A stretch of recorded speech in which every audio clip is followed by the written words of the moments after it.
এটা বিনা শয়তান শয়তান শয়তান শয়তান মায়া হচ্ছে দিল্লি, নজর হচ্ছে বাংলাদেশে।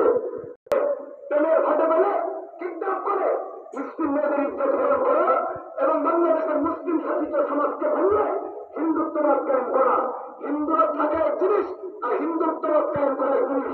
আমি নারী ব্রাহ্মণহাটা এবং নগর মুসলমান ভাইদেরকে জিজ্ঞেস করি, আপনি নামাজ কম করেন বেশি করেন, আপনি নামাজ রোজা কম করেন বেশি করেন, আল্লাহর বিধিবিধান কম মানেন বেশি মানেন, কিন্তু ইসলামকে মহব্বত করেন তো? সবাই করেন তো? আল্লাহকে ভালোবাসেন তো? নবীকে ভালো? হিন্দুত্ববাদ সমাজ কায়েম হোক। এটাকে ইসলামকে বিশুদ্ধ কোরআনকে মানি। কথা বলেন ঠিক না? নবী হাদিস বলে শেষ নারী আল ইহসান ছাত্র উলামা সমাজ কল্যাণের সংগঠনকে আল্লাহ কবুল করুন। এই সংগঠনের প্রত্যেকটা সদস্যের মাধ্যমে মুজাহিদের মাধ্যমে বিজ্ঞান করুন।